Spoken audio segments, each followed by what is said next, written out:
See, in the last lecture up to observation number 7 we have explained the things. Okay, now our task is to explain the observations. जे काय observations आम्हाला मिळाले होते photo electric effect मध्ये, ते सगळे observations आपल्याला explain करावे लागणार आहेत. सगळे ग्राफ त्यांचे नेचर्स आम्हाला एक्सप्लेन करायचे होते. Okay, why it is a straight line, why it is not a straight line, why the current saturates, why there is only one value of stopping potential for the given frequency. Okay, all those things we have discussed and explained till now. Now the next explanation is for the relation between the stopping potential and the frequency. Okay, we have to explain this graph. Okay, and why this graph shifts. Okay, the graph shifts for different metal. With the metal the graph gets shifted, graph shift होतोय with the constant slope. Slope change होत नाही, दोन्ही ग्राफचे slope same राहतात, पण graph shift होतोय. या सगळ्या गोष्टी आता आपल्याला एक्सप्लेन करायच्या आहेत. म्हणजे straight line graph nature explain करायचं आहे स्टॉपिंग पोटेन्शियल वर्सेस फ्रिक्वेन्सी साठी. Okay, so for that write down explanation number 8. There write down h nu is equal to phi 0 plus ke max, basic equation. h nu is equal to phi 0 plus ke max. 8 नंबरचं explanation आपण लिहितोय आता. त्याच्यामध्ये लिहा first line h nu is equal to phi 0 plus ke max. This is Einstein's photo electric equation. E equal to h nu म्हटलं तर ते असेल आइन्स्टाईन्स रिलेशन, त्याला E equal to h nu. आणि आइन्स्टाईन्स फोटो इलेक्ट्रिक इक्वेशन म्हटलं की h nu is equal to phi 0 plus ke max. Einstein's photoelectric equation म्हटलं की h nu is equal to phi 0 plus ke max. त्याच्यावरनं लिहा ke max equal to h nu minus phi 0. त्याच्यावरनं लिहा ke max is equal to h nu minus phi 0. Okay, आपल्याला equation मध्ये stopping potential आणायचं. We have to bring the stopping potential in the equation. So ke max we have to replace by E into Vs. ke max ला कसं replace करावं लागेल? E into Vs. बघितले आपण most energetic electron सुद्धा आपल्याला stop करायचा आहे. So ke max equal to E into Vs. That replacement we know. We have to plot graph for the stopping potential Vs. So this equation we have to rearrange for Vs. So we have to divide left hand side and right hand side by E. Left साइडला आणि right साइडला E ने divide करावं लागेल. So divide by E on the left side as well as on the right side. So Vs will be equal to h upon E into nu plus हा minus phi 0 आहे त्याला separate bracket टाका. Minus phi 0 जो आहे त्याला separate bracket टाका. Minus phi 0 upon E. y axis वरती आपल्याला स्टॉपिंग पोटेन्शियल Vs प्लॉट करायचं आहे. एक्स ऍक्सिस वरती आपल्याला बाळांनो फ्रिक्वेन्सी न्यू प्लॉट करायची आहे. आणि हा मिळाला आपल्याला y इंटरसेप्ट आणि हा असेल आपला स्लोप. सो चेक करा y is equal to mx plus c असं इक्वेशन तयार झालं. y is equal to mx plus c असं इक्वेशन तयार झालं. इथपर्यंत लक्षात आलंय का? येस नो सांगा पटकन. लक्षात आलंय? y equal to mx plus c equation तयार झालं. तर इथं आमच्या लक्षात येतंय की स्ट्रेट लाईन ग्राफ यायला पाहिजे. स्टॉपिंग पोटेन्शियल वर्सेस फ्रिक्वेन्सीचा ग्राफ स्ट्रेट लाईन ग्राफ यायला पाहिजे. That we can understand because here we have got y equal to mx plus c. आता जो काय स्लोप आहे, हा जो काय स्लोप आहे तो किती आहे? h upon e. Metal A असू दे नाहीतर मेटल B असू दे, otherwise metal C असू दे, doesn't matter which metal it is. For all the metals this h upon e value will be universally same. So slope is going to be same for all the graphs. Slope हा प्रत्येक graph साठी काय असला पाहिजे? सेमच असला पाहिजे. Let it be for the metal A or for metal B. So for all the metals the slope has been indicated by h upon e which is constant for all the graphs. Now this y intercept will be different for different metals. Why? The reason is work function of each metal phi 0 is different. प्रत्येक मेटलचं work function different असेल. प्रत्येक मेटलचं work function जर different असेल तर मात्र प्रत्येक मेटलचा y intercept different येणार. y इंटरसेप्ट डिफरंट आल्यामुळे हे ग्राफ शिफ्ट झाले. एकाचा y इंटरसेप्ट इथे आहे तर त्याची स्ट्रेट लाईन ही असेल. दुसऱ्याचा y इंटरसेप्ट इथे आहे तर त्याची स्ट्रेट लाईन ही असेल. स्लोप सेमच आहे. दोन्ही लाईन्स पॅरलल आहेत बघा. लाईन्स पॅरलल म्हणजे slope same. If the lines are parallel, it means the slopes are same, but their y intercepts are different. Y intercept काय? Minus of phi 0 upon e. -φ0 upon e. Work function different आहे ना प्रत्येक मेटलचं. y intercept negative असेल, negative तर दिसतोय, पण work function different असेल. मेटल ए चं work function φ0a, metal B चं work function φ0b. So work function different आल्यामुळं हे वाय इंटरसेप्ट डिफरंट आले. वाय इंटरसेप्ट डिफरंट आल्यामुळे ग्राफ शिफ्ट झाले. ग्राफ शिफ्ट झाले बघा, सेम ग्राफ आला नाही फॉर ऑल मेटल्स. समजलं? आता ग्राफ इथपासून इथपर्यंत डॉटेड मध्ये ड्रॉ केलाय आणि या थ्रेशोल्ड फ्रिक्वेन्सीच्या पुढे सॉलिड लाईन मध्ये ड्रॉ केलाय. रिझन माहिती आहे आम्हाला. जे काही फोटो इलेक्ट्रिक इफेक्ट चालू होतात ते सगळे कुठल्या फ्रिक्वेन्सी नंतर चालू होतात? After the threshold frequency. So if on the x-axis, whenever you have the frequency on the x-axis, all the graphs should start only after the threshold frequency. जेव्हा जेव्हा x-axis वरती फ्रिक्वेन्सी असेल तेव्हा तेव्हा जे काही ग्राफ्स आहेत ते थ्रेशोल्ड फ्रिक्वेन्सीच्या नंतरच प्लॉट केले पाहिजे. त्याच्या आधी ते सगळे ग्राफ असे 0 साठी प्लॉट केले पाहिजे, 0 म्हणून प्लॉट केले पाहिजे. So up to threshold frequency stopping potential 0च असतं. ओके, किंवा up to threshold frequency stopping potential 0च लिहायचं आहे. After the threshold frequency, you have to draw the nature of the graph as per the equation. Okay, याच्या threshold फ्रिक्वेन्सीच्या पुढे मात्र जे काय नेचर ऑफ द ग्राफ आहे ते ऍज पर द इक्वेशन तुम्हाला प्लॉट करायचं असतं.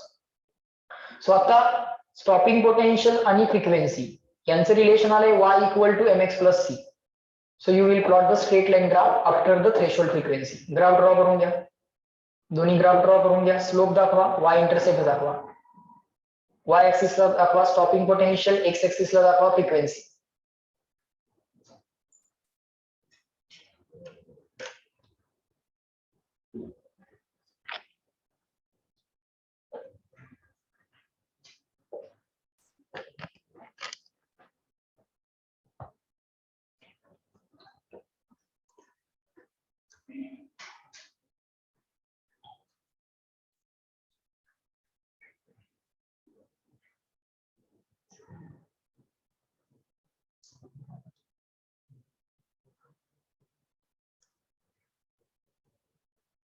एक्झाम मध्ये आम्हाला असे विचारू शकतात, what is the slope of the graph between stopping potential versus frequency. तेव्हा तो h अपॉन e आहे. ते तुम्ही त्यावेळी इक्वेशन रिअरेंज करून सुद्धा इव्हॅल्युएट करू शकता. बेसिक एकच इक्वेशन आहे या चॅप्टर मध्ये. This is the only one and basic equation in this chapter. ह्याच्यावरती बाकी सगळं बेस्ड आहे.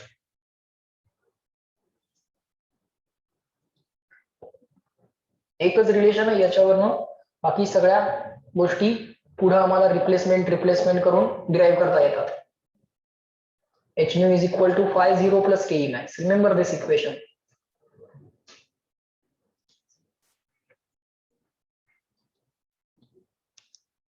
ग्राफ ड्रॉ करून झाले की सांगा.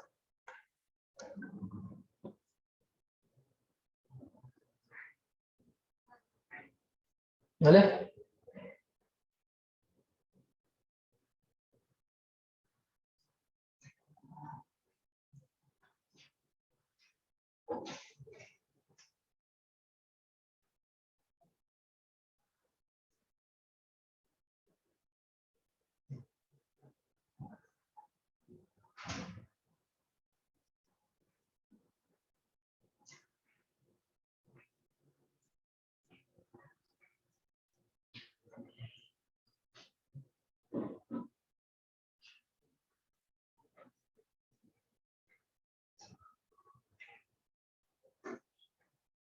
झाले का? चला पुढे नेक्स्ट. बरं, आता आपल्याला काही क्वेश्चन सॉल्व्ह करायचे आहेत. आतापर्यंत आपण जेवढे लॉजिक्स, जेवढे फॉर्म्युले बघितले त्याच्यावरती बेस्ड आता आपण सगळे क्वेश्चन सॉल्व्ह करूया. Okay, no need to write the question, just write what is given, what is asked. Okay, जे विचारलंय ते फक्त लिहू, जे दिलंय ते पण लिहू. Okay, a beam of light having the wavelength lambda. So we are given the wavelength lambda. Intensity capital I. Intensity ला capital I लेटर वापरा, करंट साठी small I लेटर वापरा. Okay, we are given the wavelength, we are given the intensity. Intensity is given as capital I. Falls normally on the area. Normally म्हणजे perpendicular. Normally means perpendicular on the area A. Area of the metal surface जो काय दिलाय तो किती आहे? Capital A. Of a clean surface Then find out the number of photons incident on the surface. What is asked? Number of photons incident on the surface. This is the question. Per unit time किंवा किती time मध्ये नाही दिलं. Incident on the surface. Find out number of photons incident on the surface is equal to question mark. So या केसमध्ये answer lambda आणि capital A च्या language मध्ये पाहिजे किंवा ऑफकोर्स इंटेन्सिटीच्या लँग्वेज मध्ये आय च्या लँग्वेज मध्ये पाहिजे. आता इंटेन्सिटीचा फॉर्म्युला आपल्याला माहित आहे. Intensity of a wave is equal to energy per unit area per unit time. Intensity is equal to energy per unit area per unit time. Energy can be written as number of photons into energy of single photon. Single फोटॉनची energy एचनी आणि capital N म्हणजे number of photons. एरियाला त्यांनी capital ए already म्हटलेला आहे. टाइमला त्यांनी काहीही value दिली नाहीये. So आपल्याला इथं टी असं लिहावं लागेल. ओके. सो आता नंबर ऑफ फोटॉन्स एन साठी इक्वेशन अरेंज करायचं आहे. पण त्याआधी या फ्रिक्वेन्सीला पण रिप्लेस करावं लागेल. लक्षात घ्या कारण वेवलेंथ आम्हाला त्यांनी दिलेली आहे. सो फायनल आन्सर हे वेवलेंथच्या टर्म मध्येच पाहिजे. फ्रिक्वेन्सीच्या टर्म मध्ये चालणार नाही. So as per the requirement V is equal to N lambda किंवा C is equal to nu lambda. माहिती आहे आपल्याला C is equal to speed of light equal to frequency into wavelength. implies that frequency can be replaced by c upon lambda. So he replacement equation 1 मध्ये करूयात आणि मग final answer calculate करूयात. Equation 2 in equation 1 म्हणा. Intensity can be written as number of photons into H. Frequency new ला replace करता येते C by लॅम्डानी आणि लॅम्डाला रिप्लेस करता येते सी बाय न्यूनी. ऍज पर द रिक्वायरमेंट आम्हाला फ्रिक्वेन्सी किंवा वेवलेंथ रिप्लेस करता यायला पाहिजे. सो आपण फ्रिक्वेन्सीला रिप्लेस केलं सी बाय लॅम्डानी रिप्लेस केलं. Per unit area per unit time. Number of photons N पाहिजे. So N is equal to काय आलं intensity into area into time into wavelength divided by H C.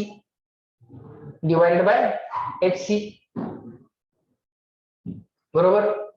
हे तुमचं झालं final answer. In terms of intensity, wavelength, area, time आणि Planck's constant आणि speed of light. These are the number of photons incident on the given area in time T. T एवढ्या time मध्ये किती photons incident झालेत आम्हाला अशा पद्धतीने काढता येईल. चेक करा. समजलं का? आले का लक्षात?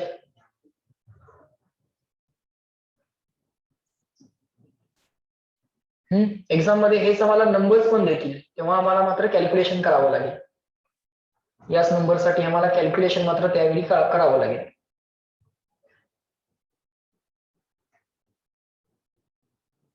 आला आहे क्वेश्चन लक्षात? बरं. Online people after this reply in the chat box CW लिहून झाले का सगळं?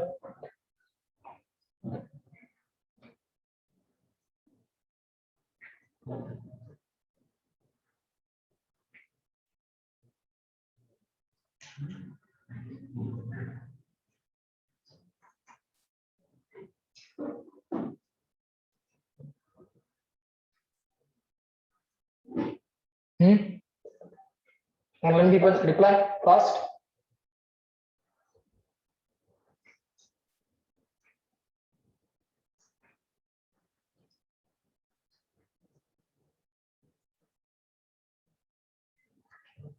झाले का लिहून?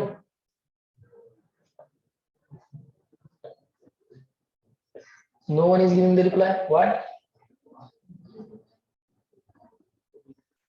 Fine. चलो नेक्स्ट क्वेश्चन बघा. The photo current in an experiment on the photoelectric effect is increased if. आता हा क्वेश्चन लिहून घ्यायची काही गरज नाही. करंट इन्क्रीज होईल केव्हा असं विचारलं. करंट इन्क्रीज व्हायसाठी number of photons emitted increase व्हायला पाहिजे. Number of photons emitted increase व्हायसाठी number of electrons emitted increase व्हायसाठी number of photons incident increase व्हायला पाहिजे. नंबर ऑफ फोटॉन्स केव्हा वाढतील? ऑप्शन ए काय दिलाय? Intensity of the source increase, exposure time increase, म्हणजे बराच वेळ लाईट इन्सिडेंट ठेवली त्याला म्हणायचं exposure time.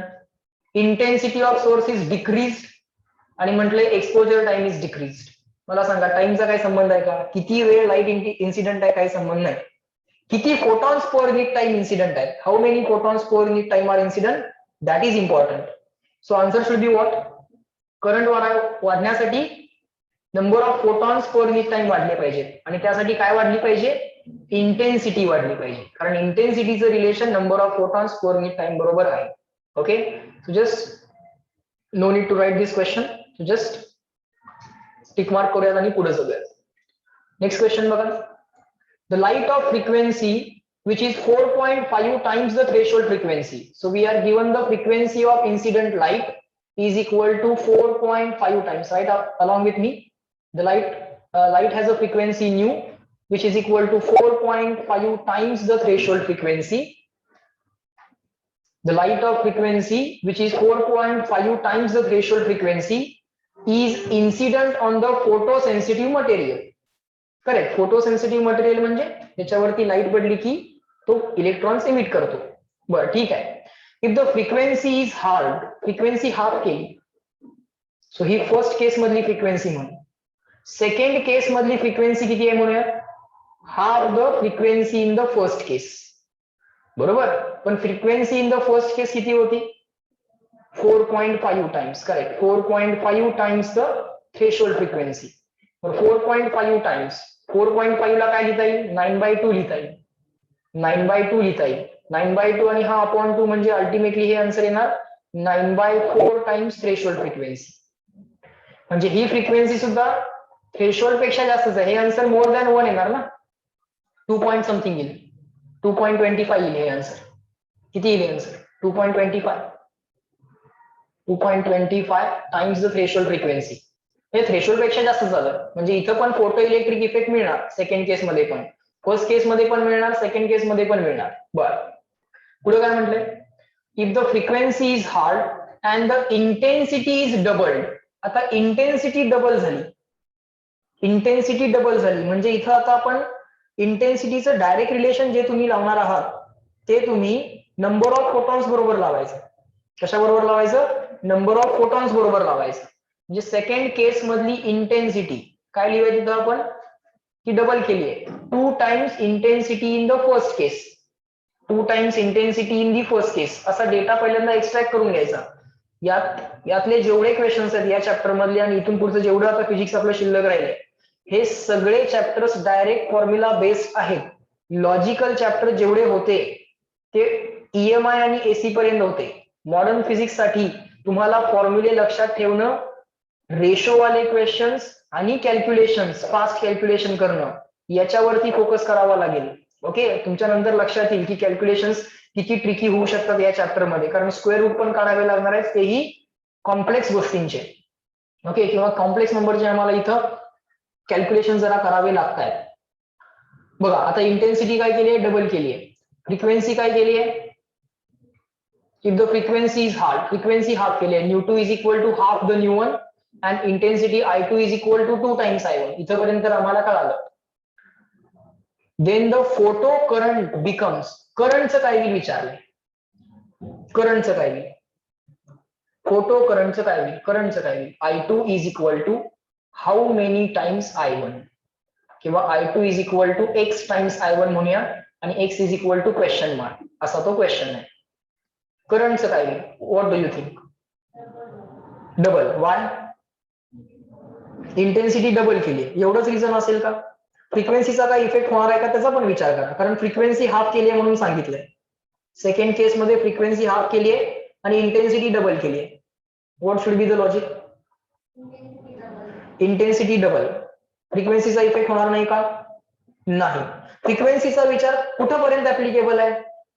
Frequency should be more than the threshold frequency. आहे का?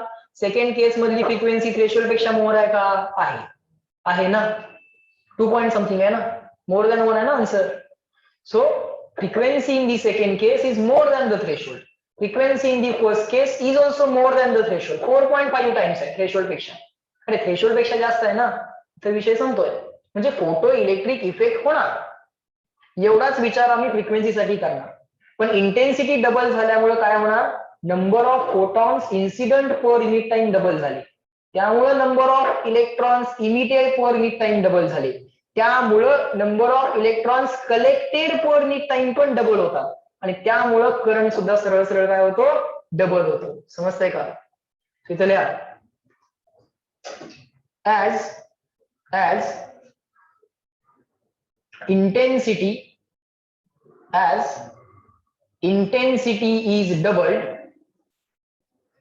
intensity is doubled, the photocurrent doubles. The photocurrent doubles. Photocurrent हे पण लिहा, the photocurrent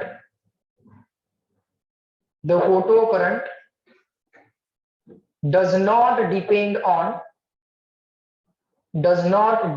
on frequency. तो फ्रिक्वेन्सी वरती डिपेंडंट नाही आहे. Photocurrent does not depend on frequency, provided that, काय कंडिशन आहे, फ्रिक्वेन्सीला फक्त एक कंडिशन आहे, काय कंडिशन आहे, provided that the frequency should be more than threshold frequency. Provided that the frequency should be more than threshold frequency. Frequency threshold पेक्षा मोठी आहे ना, बस. मग करंट किती यायचं याचं डिसिजन इंटेन्सिटी घेणार. ओके, काल डिस्कस केलेले सगळे पॉइंट्स आता आपल्याला आज लक्षात येतील किंवा यूज करता येतील. झाला क्वेश्चन, समजलं लॉजिक? नेक्स्ट बघा, what is given, what is asked, extract करूया data. The photon of energy H nu, काय दिले, एनर्जी ऑफ द फोटॉन किती दिली, H nu, is absorbed by the free electron of the metal having the work function phi, आणि हे work function H new पेक्षा लेस आहे. एक गोष्ट सांगितली होती बघा तुम्हाला, जेव्हा फोटॉनची एनर्जी वर्क फंक्शन पेक्षा लेस असेल तेव्हा फोटॉन ऍब्सॉर्ब होत नाही, पण फोटॉनची एनर्जी वर्क फंक्शन पेक्षा मोर असेल तर मात्र फोटॉन ऍब्सॉर्ब होतो. बरोबर का? आता इथं फोटॉनची एनर्जी एच न्यू ही वर्क फंक्शन पेक्षा मोर आहे, ही वर्क फंक्शन पेक्षा काय आहे, मोर आहे. So it is given that H nu is more than work function. मग मला सांगा, फोटो इलेक्ट्रिक इफेक्ट होणार की होणार नाही? होणार. लॉजिकली तर फोटो इलेक्ट्रिक इफेक्ट व्हायला पाहिजे, कारण वर्क फंक्शन म्हणजे minimum required energy, minimum required energy पेक्षा इन्सिडंट एनर्जी जास्त आहे. सो फोटो इलेक्ट्रिक इफेक्ट तर व्हायला पाहिजे. काय चार ऑप्शन्स आहेत बघा. The electron is sure to come out, 100% बाहेर यायलाच पाहिजे का? चारही ऑप्शन्स वाचूयात. ओके, लॉजिकल क्वेश्चन आहे. The electron is sure to come out म्हणजे बाहेर येणारच. अरे बाहेर येणार म्हणजे त्याची काहीतरी कायनेटिक एनर्जी असणार हे लक्षात घ्या. पण असंही होऊ शकतंय की तो इलेक्ट्रॉन इतके कोलिजन करतो की सगळी एनर्जी लूज करतो आणि तिथंच राहतो. This is also one more possibility. कारण एक्झॅक्ट इक्वेशन काय आहे, एक्झॅक्ट इक्वेशन असं आहे बघा, H nu is equal to phi zero plus KE max. हे एक्झॅक्ट इक्वेशन नाहीये. प्रत्येक इलेक्ट्रॉन काय मॅक्सिमम कायनेटिक एनर्जीनं बाहेर पडत नाही. काही एनर्जी लॉस होते आणि काही एनर्जी कायनेटिक एनर्जी म्हणून शिल्लक राहते. अरे पण सगळीच एनर्जी लॉस झाली तर कायनेटिक एनर्जी किती, झिरो. मग इन दॅट केस इलेक्ट्रॉन बाहेर येणार नाही असं पण असू शकेल. सो बाहेर पडणाऱ्या इलेक्ट्रॉनची जी काय कायनेटिक एनर्जी असते ती 0 टू केई मॅक्स काही असू शकेल, डिपेंडिंग अपॉन द लॉस. किती लॉस झालाय त्याच्यावर डिपेंडंट 0 टू केई मॅक्स काही येऊ शकते. म्हणजे electron is sure to come out, इथं शुअर म्हटलेलं आहे, शुअर नाही सांगता येत. Electron may come out, this should be the answer. So लगेच ऑप्शन 1 टिक करू नका, ऑप्शन बी रीड करा. The electron is sure to come out with a kinetic energy h nu minus phi. अरे h nu minus phi म्हणजे ke max असते. phi 0 म्हणा किंवा phi म्हणा, काही लोक phi म्हणतात, काही लोक phi 0 म्हणतात. असं जर मला सांगा ke max काय आलं, h nu minus phi 0 आलं. अरे प्रत्येक इलेक्ट्रॉन काय ke max नच बाहेर पडेल का? Will it come out with the ke max? No. So हा ऑप्शन सर्टनली रॉंग आहे. ऑप्शन ए ला इथे शुअर म्हटले त्यामुळे थोडस आपण थांबलोय. ओके, ऑप्शन सी वाचा. either the electron does not come out or it comes out with the kinetic energy h nu minus 5. एक तर बाहेर येणार नाही आणि आला तर या कायनेटिक एनर्जीने बाहेर येईल, असं असेल का? नाही, 0 to ke max काही कायनेटिक एनर्जीने तो बाहेर येऊ शकतो. म्हणजे ऑप्शन सी पण गेला. ऑप्शन डी बघा, it may come out with a kinetic energy less than H nu minus 5. चालेल का? एच न्यू मायनस 5 म्हणजे कोण? केई मॅक्स. मग एच न्यू मायनस 5 याला तुम्ही रिप्लेस करू शकता केई मॅक्स न. So it may come out with the kinetic energy less than केई मॅक्स. आणि एच न्यू मायनस 5 म्हणजे काय? केई मॅक्स. सो ते काय म्हणतात? बाहेर पडणाऱ्या इलेक्ट्रॉनची kinetic energy may be less than केई मॅक्स असेल. Yes, this is the certain possibility. He possibility आहे, कारण त्याची kinetic energy because of loss maximum असणं काय ऑलवेज पॉसिबल असत नाही. मोस्ट ऑफ द टाइम प्रत्येक इलेक्ट्रॉन काही ना काहीतरी collision, at least one collision, after at least one collision तो बाहेर येतो. समजतंय का? असं होत नाही की प्रत्येक इलेक्ट्रॉन मॅक्सिमम कायनेटिक एनर्जीनच बाहेर आला. नाही, एखादा इलेक्ट्रॉन मॅक्सिमम कायनेटिक एनर्जीने बाहेर येऊ शकतो. ओके, पण most of the electrons with a kinetic energy less than KE मॅक्सच बाहेर पडतात. आणि केई मॅक्स म्हणजेच H nu minus 5. Okay, so which option we shall select? Option number D. Okay, so हा सुद्धा क्वेश्चन असंच लिहून घ्यायची गरज नाहीये, लॉजिकल क्वेश्चन आहे, आपण टिक मार्क करून पुढे जाऊ. समजलाय सगळ्यांना क्वेश्चन? लॉजिक समजलं? या चॅप्टर मधले टाइप ऑफ क्वेश्चन्स आणि त्यांचे फंडामेंटल्स व्यवस्थित समजून घ्या. नेक्स्ट क्वेश्चनला जाऊयात. चलो नेक्स्ट क्वेश्चन बघा. क्वेश्चन रीड करतो, डेटा माझ्या बरोबर तुम्ही लगेच एक्सट्रॅक्ट करायला सुरुवात करा. When a light of wavelength 300 nanometer, lambda is equal to, लिहा 300 नॅनोमीटर. ते नॅनोला लगेच कन्वर्ट करून घ्या, 3000 अँगस्ट्रॉम मध्ये कन्वर्ट करा, नाहीतर 300 ऍज इट इज ठेवा. -10 जर करायचं असेल, म्हणजे अँगस्ट्रॉम जर करायचं असेल तर इथं 3000 करावं लागेल. ओके, -1 ची ऍडजस्टमेंट करावी लागेल. अदरवाइज याला 10⁻⁹ metre for time being as it is ठेवा. नॅनोला 10⁻⁹ करा. अँगस्ट्रॉम तुम्हाला जर डायरेक्टली पाहिजे असेल तर डायरेक्टली आन्सर असंही लिहिता येतं. लक्षात ठेवा, नॅनोमीटरचं अँगस्ट्रॉम मध्ये करायचंय तर 10 न मल्टिप्लाय करावं लागतं. नॅनोमीटरचं अँगस्ट्रॉम मध्ये करायचंय तर 10 न मल्टिप्लाय करायचं. 3000 अँगस्ट्रॉम युनिट डायरेक्टली आन्सर येऊ शकतं. ओके, कारण वेवलेंथ आम्हाला कधी कधी मीटर मध्ये लागेल, कधी कधी अँगस्ट्रॉम युनिट मध्ये लागेल. दोन्ही व्हॅल्यूज आपण लिहून ठेवल्या तिथं. पुढं, falls on the photo electric emitter. Photo electric emitter वरती एक वेवलेंथ, इमिटर म्हणजे एक मेटल पीस आहे, या मेटल पीस वरती लाईट इन्सिडेंट झालेली आहे. ठीक आहे, लाईट इज इन्सिडेंट. या इन्सिडेंट लाईटची जी काही वेवलेंथ आहे ती दिली आहे लॅम्बडा. पुढं, the photo electrons are just liberated. आता मला सांगा, फोटो इलेक्ट्रॉन्स जस्ट इमिट होत आहेत, म्हणजे ही जी काय वेवलेंथ दिली आहे ही नक्कीच थ्रेशोल्ड वेवलेंथ असली पाहिजे. समजतंय का? कारण electrons are just emitted. Electrons just emit केव्हा होतात? ऍट द थ्रेशोल्ड फ्रिक्वेन्सी और ऍट द थ्रेशोल्ड वेवलेंथ. तोपर्यंत इमिट होत नसतात, बरोबर का? तोपर्यंत इमिट होत नसतात. इलेक्ट्रॉन्स आर जस्ट लिबरेटेड म्हटलेलं आहे, म्हणजे हीच आमची काय आहे? थ्रेशोल्ड वेवलेंथ आहे. बरोबर, समजतंय का? कारण इथे काय काय वर्ड वापरलाय? The photo electrons are just liberated. So ही जी काय वेवलेंथ आहे ही थ्रेशोल्ड वेवलेंथ म्हणून काम करते. पुढं, फॉर अनादर इमिटर, म्हणजे हे सगळं पहिल्या इमिटर साठी सांगितलं होतं, बरोबर का? So shall I write this wavelength is the threshold wavelength lambda 0 of the first. पहिल्या इमिटरचा तो काय आहे? लॅम्बडा 0 आहे. Lambda 0 of first. पहिल्या इमिटर साठी 300 nanometre will act as a threshold wavelength. So त्याला लेटर्स मध्ये चेंज करून घ्या. लॅम्बडाला इथं लॅम्बडा 0 म्हणा, आणि तो पहिल्या इमिटरचा थ्रेशोल्ड आहे त्यामुळे तिथं 1 पण म्हणा. So lambda 0 of first, lambda 0 of first. पुढे काय म्हटलंय बघा, for another emitter however the light of 600 nanometer wavelength is sufficient for creating the photo emission. म्हणजे दुसऱ्या मेटलसाठी सफिशियंट वेवलेंथ काय सांगितली? 600 नॅनोमीटर. मग दुसऱ्या मेटलसाठी थ्रेशोल्ड वेवलेंथ किती आली? 600 नॅनोमीटर. 600 नॅनोमीटर. इमिजिएट कन्व्हर्जन कसं असेल? 600 इंटू 10⁻⁹ मीटर, किंवा अँगस्ट्रॉम मध्ये इमिजिएट कन्व्हर्जन काय असेल? इंटू 10. नॅनोमीटरचं अँगस्ट्रॉम करायचं असेल तर into 10. So 6000 angstrom unit per second.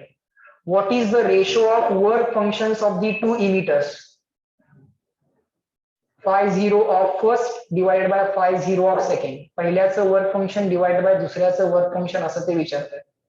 50 of first divided by 50 of second is equal to question mark.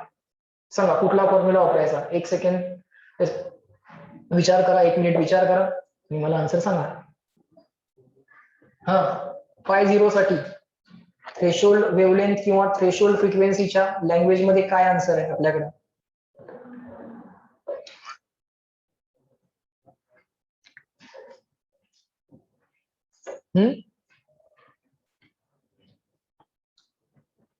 Work फंक्शनला कसं रिप्लेस करता येतं? चेक करा फॉर्म्युले जरा. सिंपल फॉर्म्युला आहे. एच न्यू न नाही रिप्लेस करताय. एच न्यू 0 असेल. 50 is equal to H nu 0. 50 काय आहे? Minimum required energy. न्यू 0 काय आहे? Minimum required frequency. आठवतंय का? 50 काय आहे? Minimum required energy. 50 म्हणजे काय? Minimum required energy. अरे फोटॉनची एनर्जी कशी लिहितात? H new. बघा फोटॉनची एनर्जी लिहितात एच न्यू. 50 असतो मिनिमम रिक्वायर्ड एनर्जी, न्यू 0 असतो मिनिमम रिक्वायर्ड फ्रिक्वेन्सी. आलं का लक्षात? So work function 50 can be replace by H nu 0. Work function 50 can be replace by H nu 0. So answer आलंच की. Next स्टेपला आन्सर आहे. लिहा पटपट. रेशो वाले क्वेश्चन्स आहेत. 501 upon 502 will be equal to h nu 01 divided by h nu 02. h ला h cancel करा. h nu 01 divided by nu 02. पण थ्रेशोल्ड फ्रिक्वेन्सी दिलीच नाहीये, देऊन ठेवली आहे थ्रेशोल्ड वेवलेंथ. सो फ्रिक्वेन्सीला वेवलेंथच्या टर्म मध्ये रिप्लेस करता येतंय. काय शिकवले? Frequency nu is equal to C by lambda. मग nu 0 equal to C upon lambda 0. So याला आपण रिप्लेस करूया, याला आपण रिप्लेस करूया, इथंच रिप्लेस करूया. C upon lambda 0 of 1 divided by C upon lambda 0 of 2. C ला सी कॅन्सल झाले. हा 1 अपॉन लॅम्डा 0 2 वरती गेला. So implies that final answer will be lambda 501 divided by 502. हे रेसिप्रोकल मध्ये आहेत बघा. सी ला सी कॅन्सल होतात. लॅम्डा 02 म्हणजे threshold wavelength of second divided by threshold wavelength of first. सेकंडची किती आहे? 600 नॅनोमीटर. आन्सर चालेल आता नॅनोमीटर मध्ये, रेशो चालू आहे, काय अडचण नाही. आणि फर्स्टची आहे 300. सो केअरफुली आन्सर 2:1 सिलेक्ट करावं लागेल, 1:2 नाही. समजतंय का? दोन्ही ऑप्शन्स तुम्हाला केअरफुली बघावे लागतील. Answer will B 2:1. 501 अपॉन 502. जर त्यांनी सिक्वेन्स सांगितला नाहीये 1:2 घ्यायचंय की 2:1, त्यांनी जर सिक्वेन्स नाही सांगितला तर आपण नॅचरल सिक्वेन्स घ्यायचा 1:2. बरोबर? समजलाय क्वेश्चन सगळ्यांना? लक्षात आलंय? ओके, हा टाइप ऑफ क्वेश्चन क्लिअर झाला. ज्या टाइप मध्ये आम्हाला काय करावं लागतं? वर्क फंक्शन रिप्लेस करावं लागतं. So work function can be replace by H nu 0 and nu 0 can be replaced by c upon lambda 0. So here you can write c upon lambda 0 also. So as per the requirement work function ला replace करायचं. Basic equation एकच आहे, h nu is equal to 50 plus ke max. 50 ला replace करावं लागेल, कधी कधी ke max ला रिप्लेस करावं लागेल. ओके, दोन्ही गोष्टींना as per the requirement तुम्हाला रिप्लेस करावं लागेल. सो त्यातला एक टाइप झाला 50 ला रिप्लेस केलं h nu 0 ला. Okay, next question. हा क्वेश्चन चेक करा. When a point source of light is at a distance of 1 meter from the photocell. आता फोटोसेल म्हणजे काय? तर फोटोसेल म्हणजे एक सिंपल अरेंजमेंट असते बघा. पहिल्यांदा फोटोसेल जरा समजून घेऊयात. एक एक्स्ट्रा पॉइंट लिहून घ्या. What is the photocell? Extra point मध्ये लिहा फोटोसेल. फोटोसेल ही काय अरेंजमेंट आहे? एक असा सिलेंड्रिकल मेटॅलिक पीस असतो. असा एक सिलेंड्रिकल मेटॅलिक पीस असतो. आणि असा एक रॉड असतो, एक व्हर्टिकल रॉड असतो. हा सिलेंड्रिकल मेटॅलिक पीस आहे. याच्यावरती लाईट पडली तर इलेक्ट्रॉन्स इमिट होणार आहे. ओके, हा इमिटर आहे आणि हा कलेक्टर आहे. आणि याला एक बॅटरी अटॅच करून ठेवलेली असते. ओके, हा जो काही इमिटर आहे हा निगेटिव्ह असतो आणि हा जो काही कलेक्टर आहे तो इलेक्ट्रॉन्स अट्रॅक्ट करण्यासाठी पॉझिटिव्ह असतो. ओके, हा झाला फोटोसेल. हे सगळं एका ग्लास ट्यूब मध्ये एनक्लोज केलेलं असतं. All of these things are enclose in the glass tube. Okay, so याच्यावरती जेव्हा लाईट इन्सिडेंट होते, when the light is incident on this, याच्यावरती जेव्हा लाईट इन्सिडेंट होते तेव्हा इलेक्ट्रॉन्स इमिट होतात, ते कलेक्टर कलेक्ट करतो आणि तेव्हा या सर्किटमध्ये करंट एस्टॅब्लिश होतो. सो लाईट इन्सिडेंट आहे की नाही हे तुम्हाला फोटोसेल सांगू शकतो. इथे एक एमिटर लावलेला असतो, micro emitter. This is a micro emitter. So याच्यावरती जेव्हा लाईट इन्सिडेंट होते तेव्हा या सर्किटमध्ये करंट येतो. लाईट इन्सिडेंट नसेल तर सर्किटमध्ये करंट येत नाही. सो असं एक सिंपल डिव्हाइस आहे जे लाईट इन्सिडेंट आहे की नाही हे तुम्हाला सांगतं. ऑफकोर्स त्या लाईटची frequency more than threshold frequency असलीच पाहिजे. Okay, fine. When a point source of light is at a distance of 1 meter from the photocell. So या फोटोसेल पासून, मग आता तो जो काही फोटोसेल आहे त्याचा जो काही मेटल आहे तो आपण इथे दाखवू. याच्यापासून किती डिस्टन्स वरती सोर्स ठेवलाय? लेट से आर एवढ्या डिस्टन्स वरती सोर्स ठेवलाय. सो हे डिस्टन्स आर किती दिलंय? 1 meter. Initially distance of point source of light and this emitter, photo electric effect देणारा तो इमिटर आहे किंवा एक मेटलचा पीस आहे. The cut off voltage is found to be V. त्यावेळी स्टॉपिंग पोटेन्शियल किती होतं? व्ही होतं. कट ऑफ व्होल्टेज किंवा स्टॉपिंग पोटेन्शियल व्ही होतं when the source is at a distance of R किंवा at a distance of 1 metre. त्यावेळी R किती होता? 1 मीटर होता. पुढं, if the same source is placed at a distance of 2 metre. हाच point source आता या मेटल पीस पासून 2 मीटर एवढ्या डिस्टन्स वरती ठेवला तर काय होईल? म्हणजे initially distance between the source and the metal plate. हा सोर्स लाईट इमिट करणार आहे, ती लाईट याच्यावरती इन्सिडेंट होणार आहे, हा फोटो इलेक्ट्रिक इफेक्ट देणार आहे. बरोबर. आता हेच डिस्टन्स काय केलं त्यांनी? 2 मीटर केलं. Then the cut off voltage will become. So पहिल्या केसमध्ये ते व्ही होतं, तर दुसऱ्या केसमध्ये ते किती असेल असं ते विचारतायत. In this second case what will be the stopping potential they are asking. बरोबर. काय दिलंय, काय विचारलंय समजलं का बघा. सोर्सचं डिस्टन्स ते डबल करतायत. Distance of source from the metal piece they are doubling. If the distance is doubled then what will happen to stopping potential. आता स्टॉपिंग पोटेन्शियल साठी पहिल्यांदा विचार केला पाहिजे की स्टॉपिंग पोटेन्शियलचा फॉर्म्युला काय किंवा स्टॉपिंग पोटेन्शियल साठी काय रिलेशन आम्हाला लिहिता येईल किंवा stopping potential is dependent on what. Stopping potential is dependent on what हा विचार आपण केला पाहिजे. डिस्टन्स डबल केलं बघा, इफेक्ट जरा समजून घ्या. If the distance is doubled for a point source, if the distance is doubled, then at a given distance its intensity will become 1/4. Why? जरा समजून घ्या.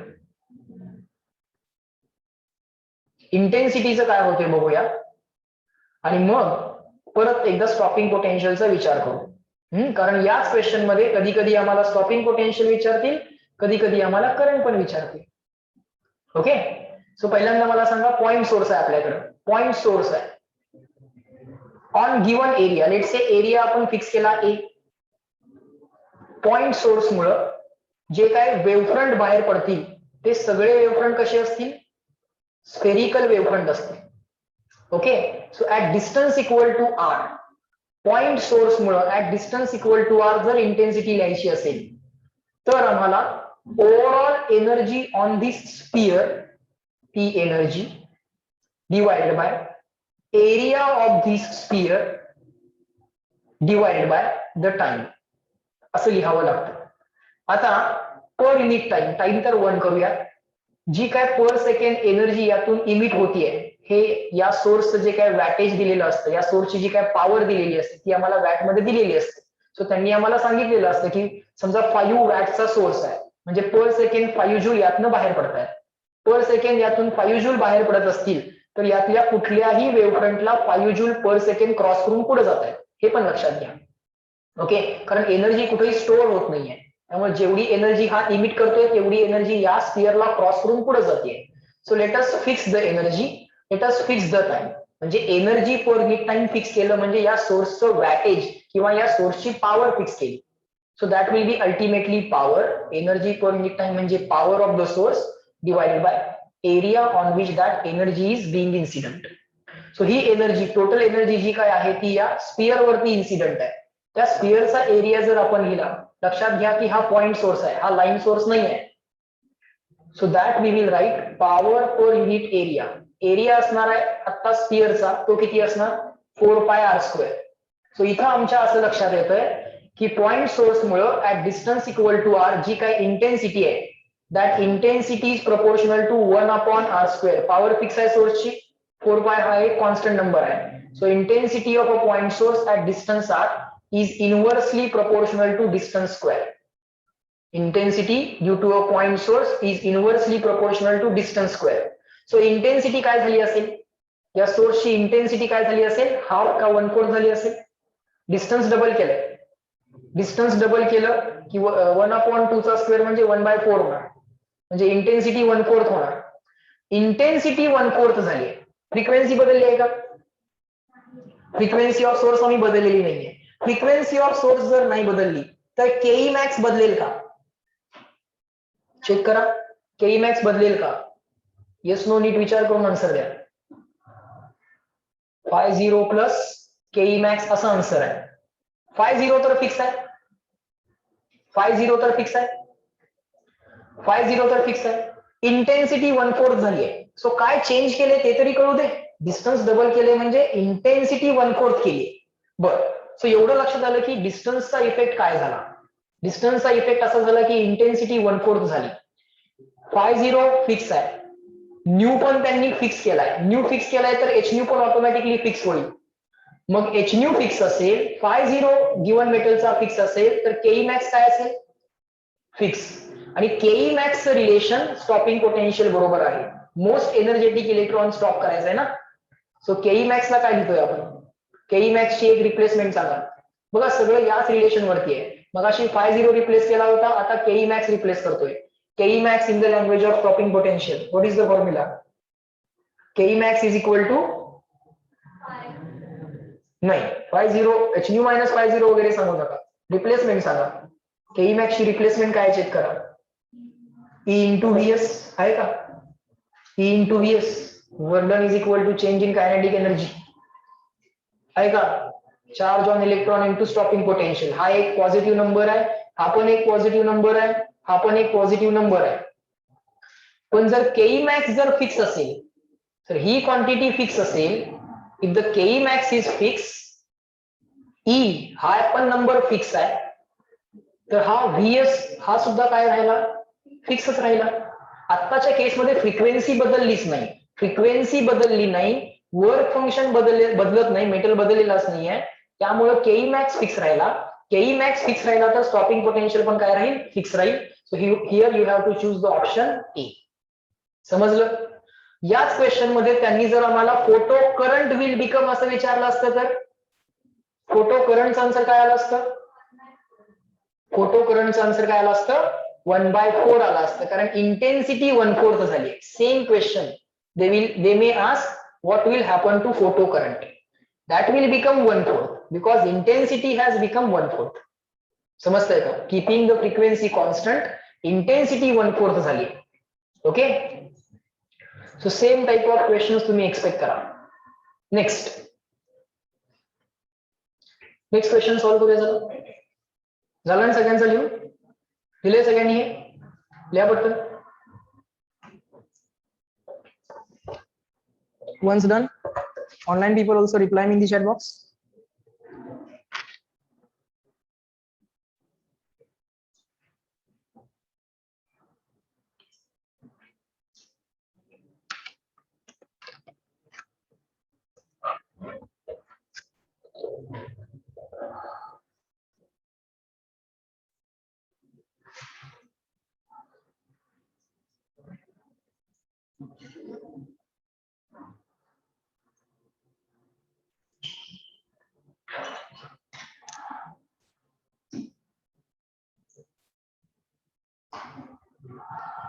सो आन्सर इथं लगेच लिहून टाका.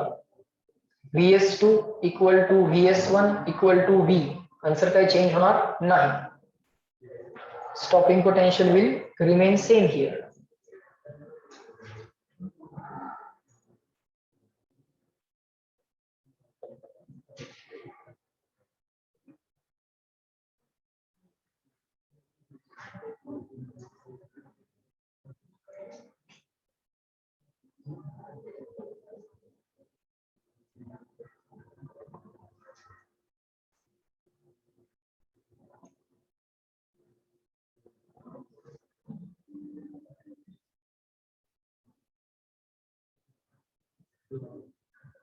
उद्या टेस्ट आहे. ऑफलाईन असेल.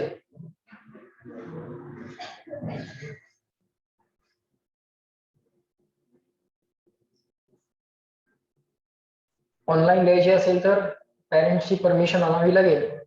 तसं लेटर आणा, ऑफिसमध्ये द्या.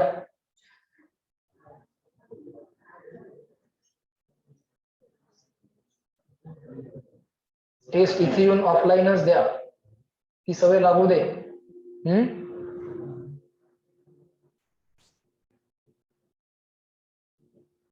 टायमिंग आणि बाकीच्या गोष्टी तुम्हाला इन्फॉर्म केल्या जातील.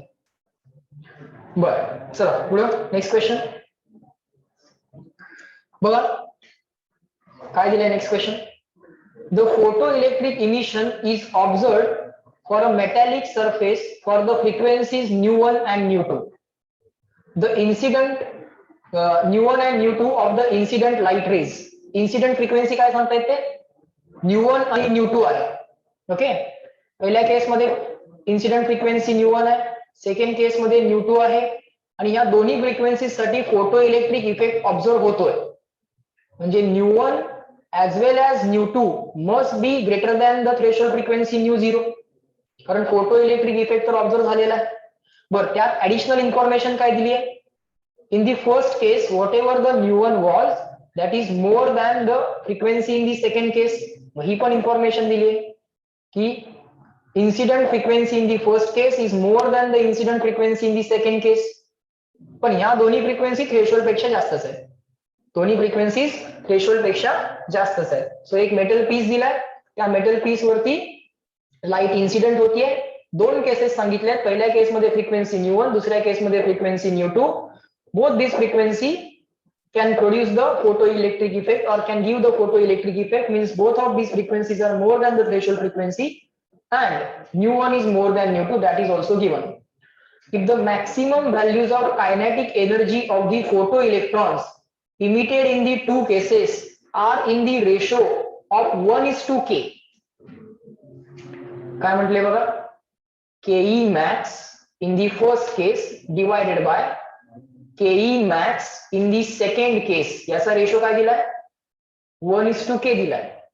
Ke max in the first case divided by Ke max. बघा की if the maximum values of kinetic energy of the photoelectrons emitted in the two cases are in the ratio of 1:k, then the threshold frequency of the metallic surface is, काय विचारले? nu0 is equal to question mark. Okay, what is given, what is asked कळालं? जरा try करा, त्यानंतर मी पण solve करेन. Try करा. कुठलाही question always what is given, त्यात नुसत्या रिप्लेसमेंट जरी करत गेलो तरी सॉल्व्ह व्हायलाच पाहिजे. आणि या चॅप्टर मध्ये तर एकच इक्वेशन आहे, तेही तुम्हाला माहिती. Ke max रिप्लेसमेंट तोपर्यंत करत राहा जोपर्यंत nu0 मिळत नाही. That should be the only way. दुसरा वे असायचं काय कारणच नाहीये. Ke max 1 आणि Ke max 2 च्या रिप्लेसमेंट तोपर्यंत करत राहा जोपर्यंत nu0 मिळत नाही. दोन्ही केस मध्ये मेटल तर सेमच आहे, त्यामुळे nu0 काय थ्रेशोल्ड फ्रिक्वेन्सी चेंज व्हायचं कारण नाही. बरोबर का? दोन केसेस मध्ये इन्सिडेंट फ्रिक्वेन्सी डिफरंट आहे, पण दोन्ही केसमध्ये मेटल तर सेमच आहे, त्यामुळे थ्रेशोल्ड फ्रिक्वेन्सी न्यू झिरो तर सेमच राहील. तीच तुम्हाला कॅल्क्युलेट करायची आहे.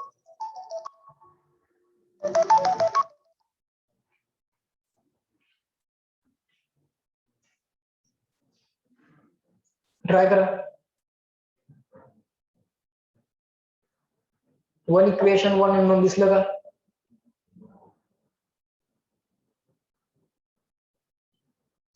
इक्वेशन रिअरेंज करा, आन्सर मिळवा.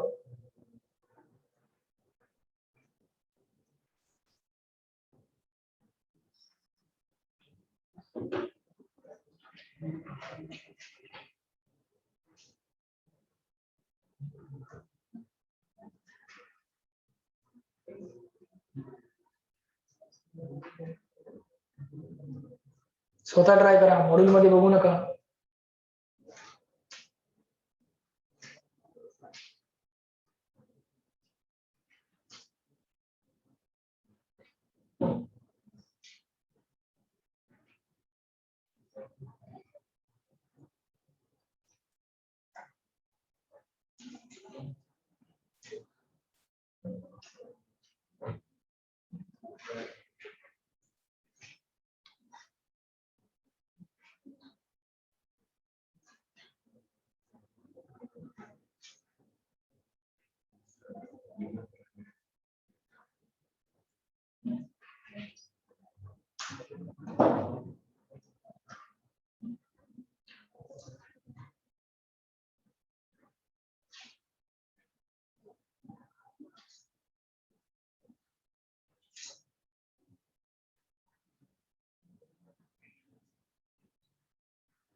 झालं का?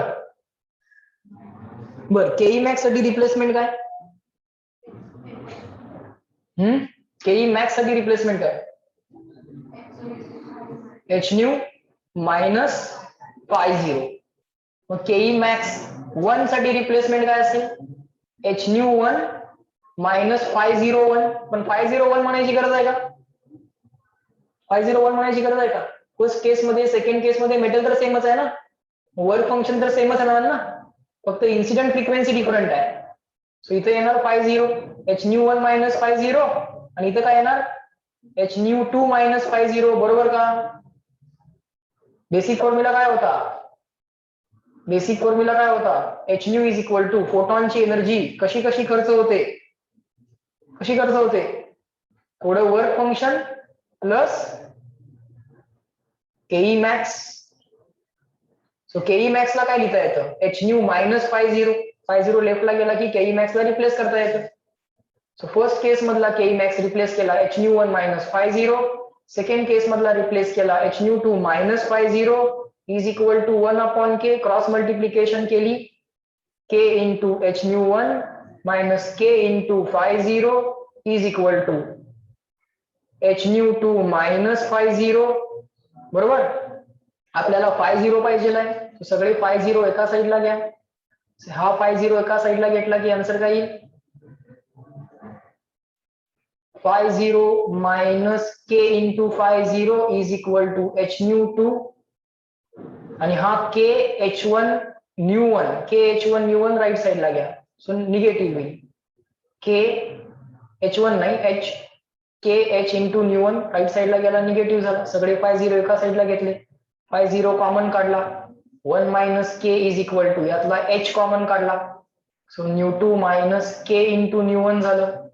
So 50 is equal to h as it is nu 2 minus k into nu 1 divided by how 1 minus k, divided by how 1 minus k as it is आला.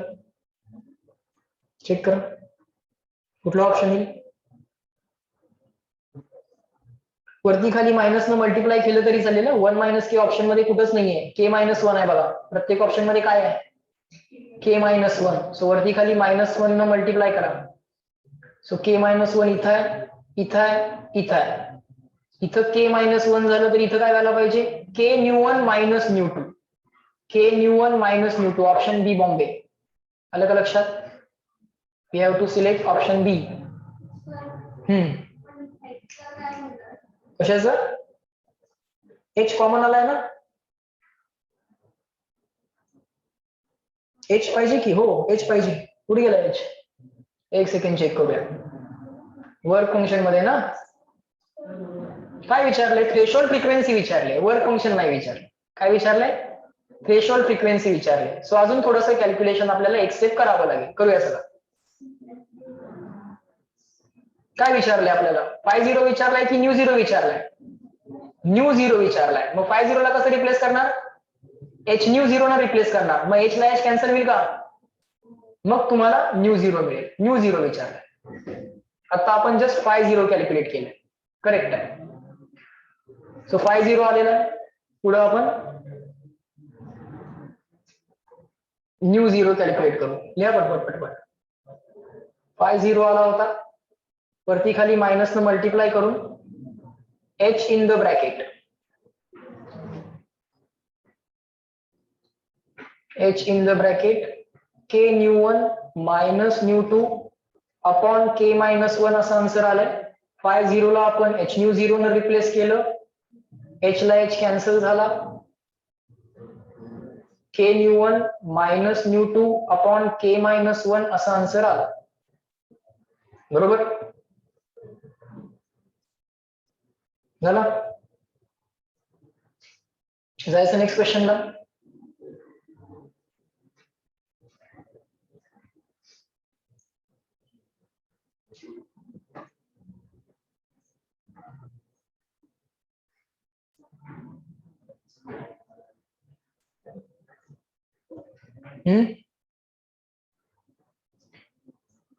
चलो नेक्स्ट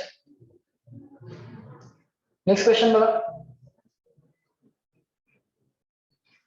या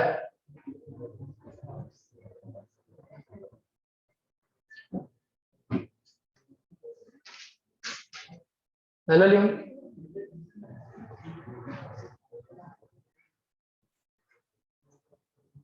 हा चला पुढे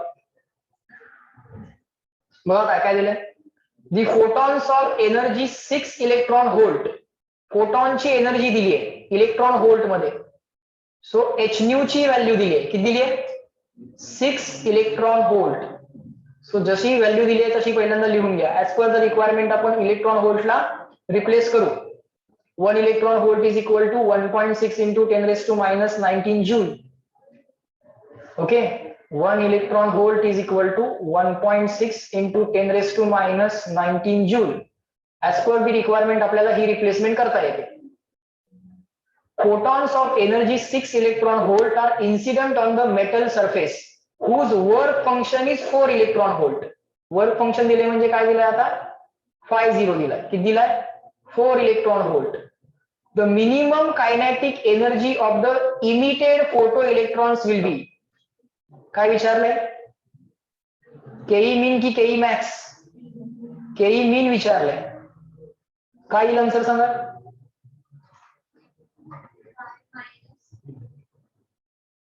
फाय मायनस एच न्यू का H nu minus five?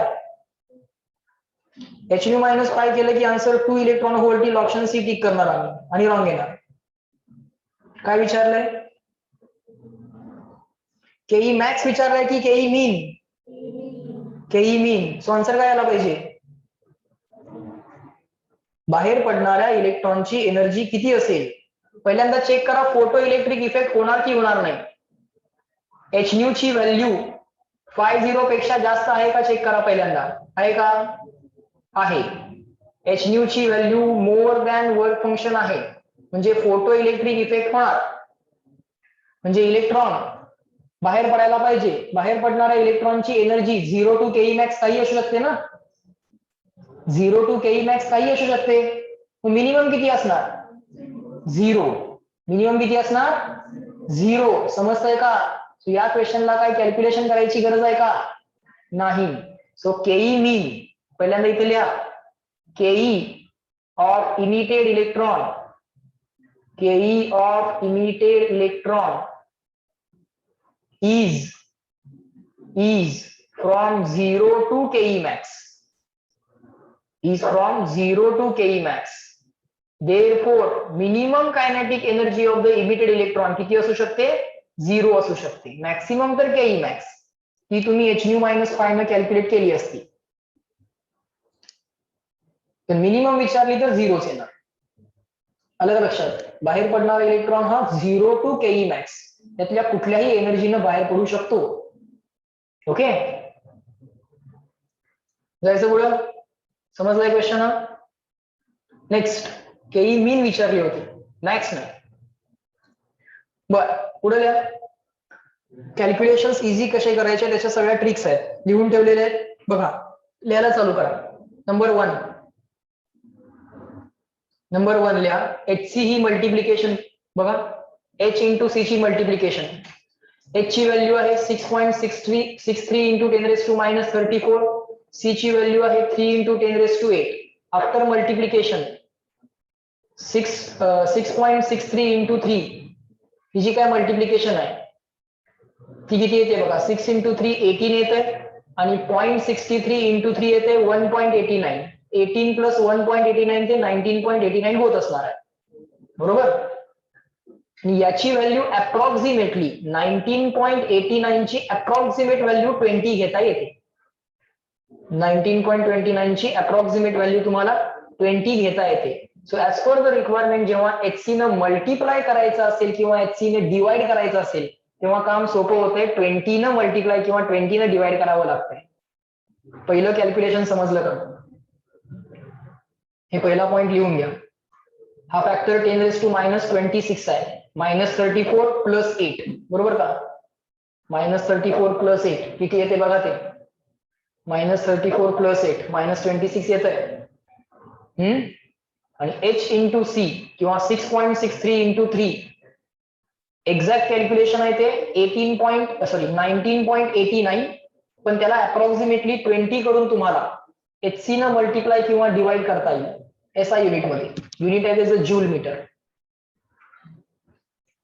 तर HC by lambda म्हणजे energy असते, तर HC चं युनिट जूल मीटरच असलं पाहिजे. पहिलं कॅल्क्युलेशन कळालं.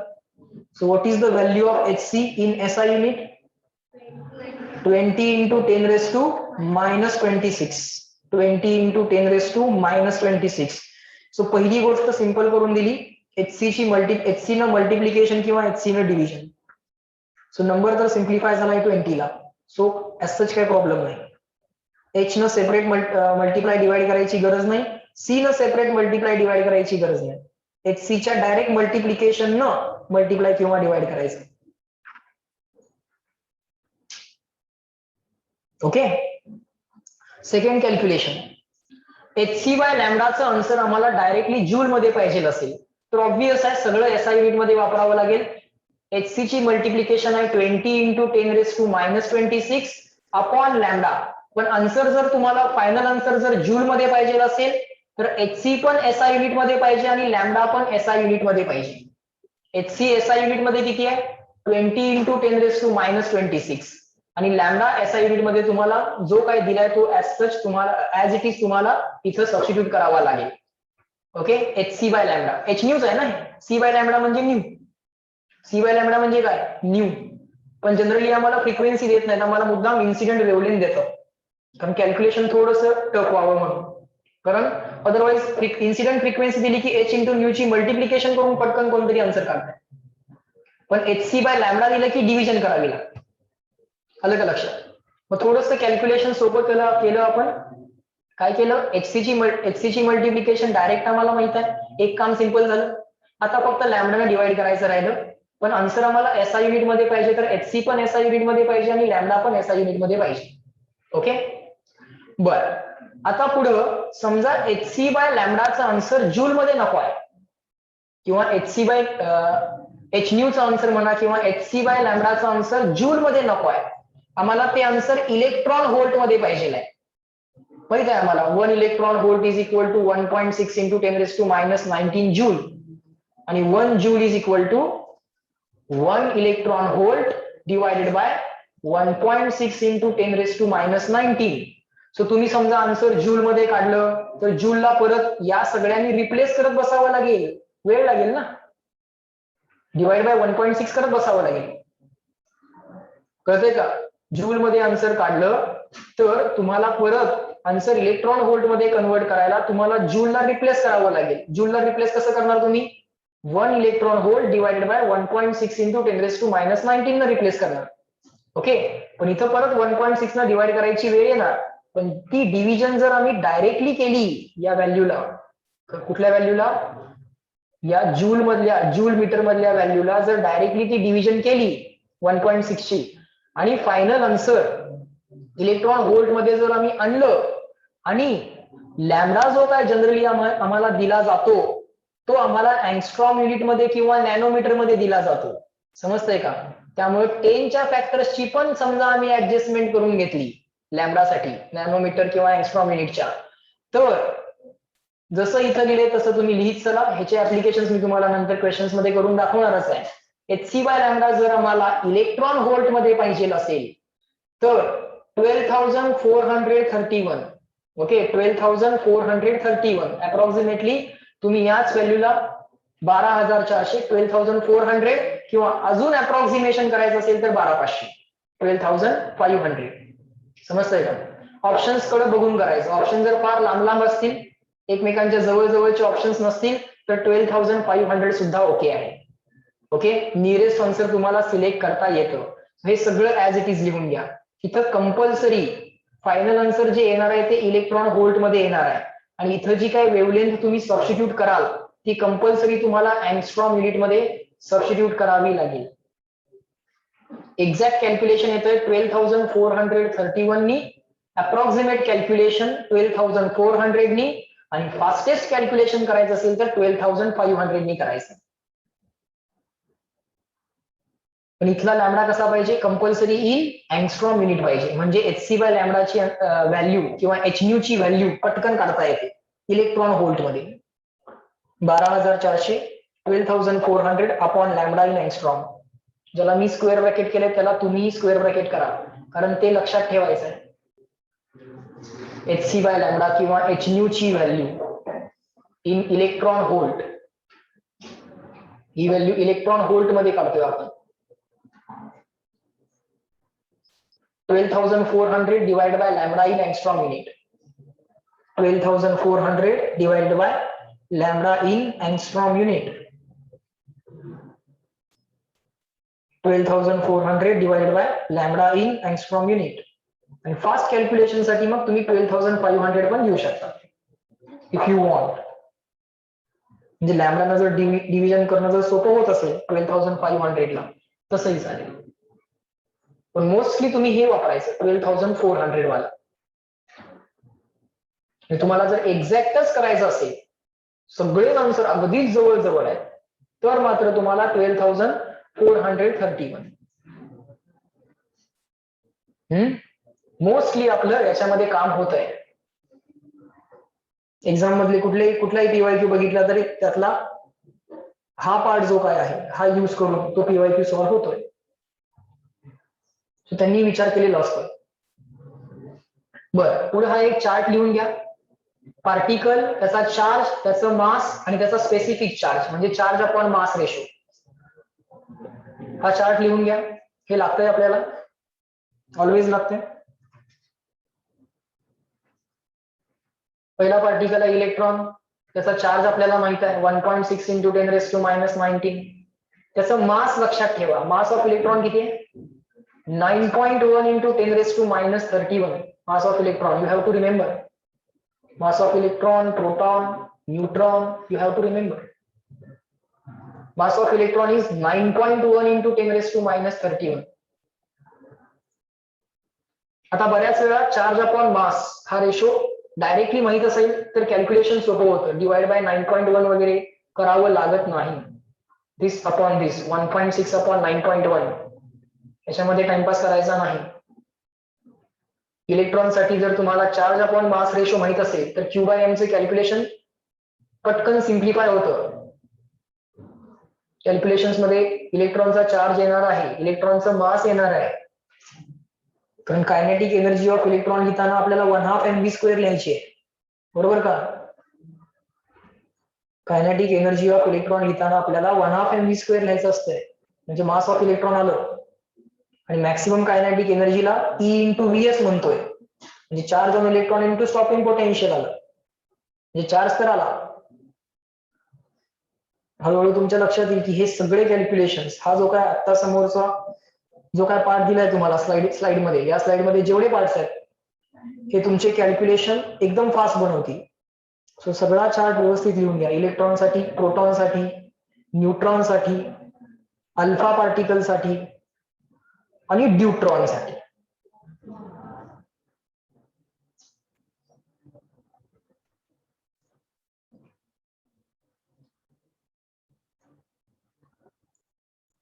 प्रोटॉनसाठी चार्ज तर इलेक्ट्रॉन एवढाच आहे, मास 1.67 इंटू 10⁻30 -27 आहे बघा. इथं -31 आहे, इथं -27 आहे. अप्रॉक्सिमेटली याला 1.6 म्हटलं तरी चालेल, पण ते 1.67 आहे हे लक्षात घ्या. न्यूट्रॉनसाठी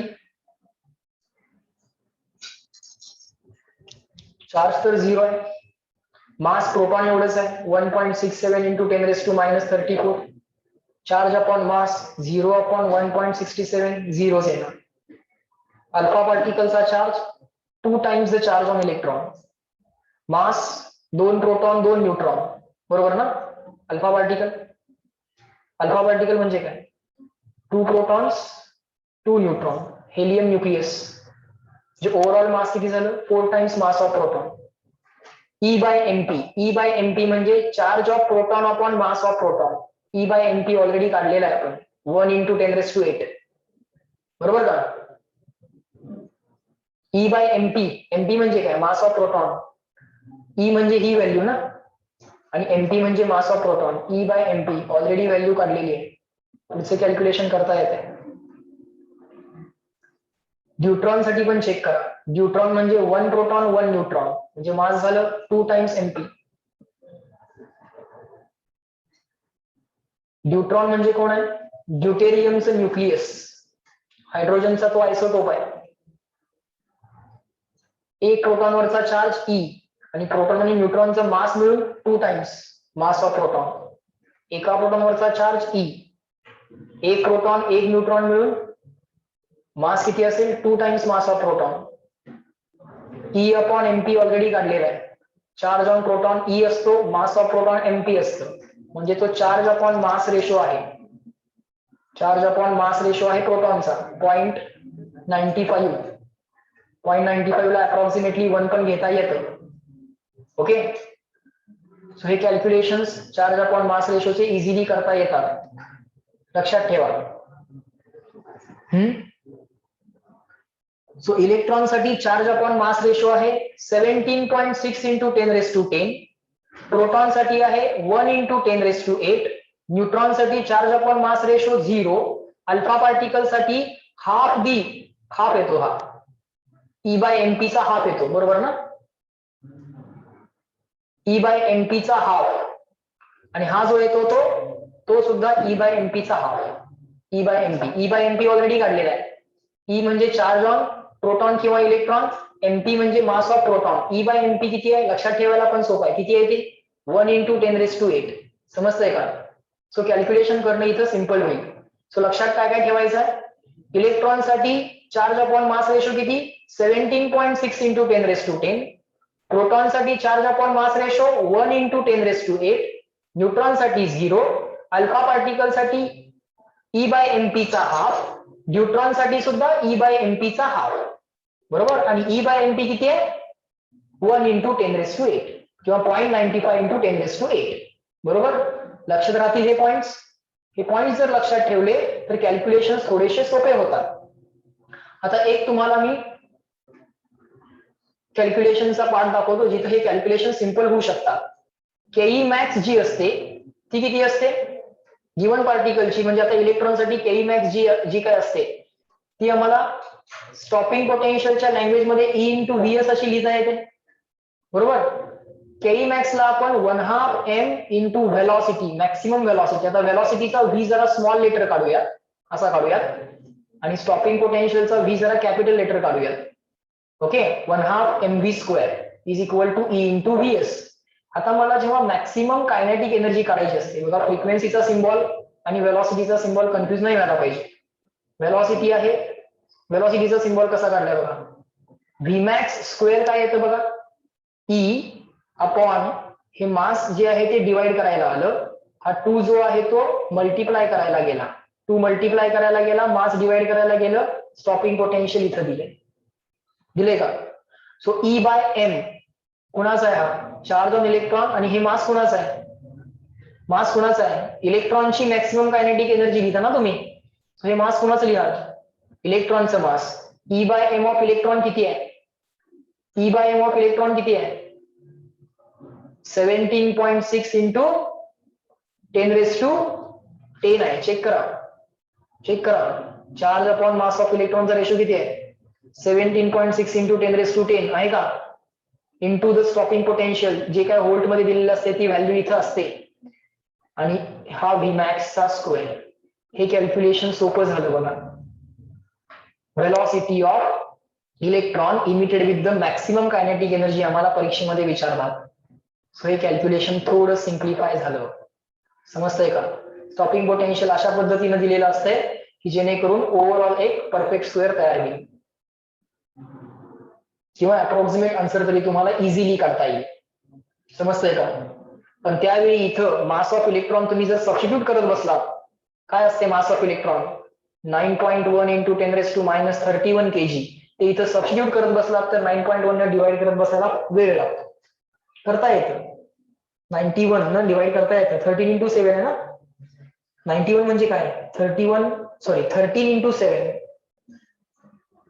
समथिंग डिवाइडेड बाय 9.1 करायचं असेल तर वरती खाली 10 न मल्टिप्लाय करून खाली तुम्ही 91 करू शकता. 91 ला काय लिहू शकता, 13 इंटू 7, 13 न डिवाइड करा, 7 न डिवाइड करा, फायनल आन्सर काढा. It will take time, but if you know the value of E by M of electron directly, which is equal to 17.6 into 10⁻10, the calculation becomes easy. समजतंय का. ह्या calculation tricks सगळ्या लक्षात ठेवा, जशा दिल्यात तशा फॉलो करा, कारण याच फास्टेस्ट कॅल्क्युलेशनच्या मेथड्स आहेत. याच्यापेक्षा फास्ट कॅल्क्युलेशन इथं करता येते, पण याच्यापेक्षा स्लो पण तुम्ही करू नये, 13 इंटू 7 वगैरे करत बसायचं नाही. बरं, हे पण लिहा, mass of proton is 1836 times the mass of electron.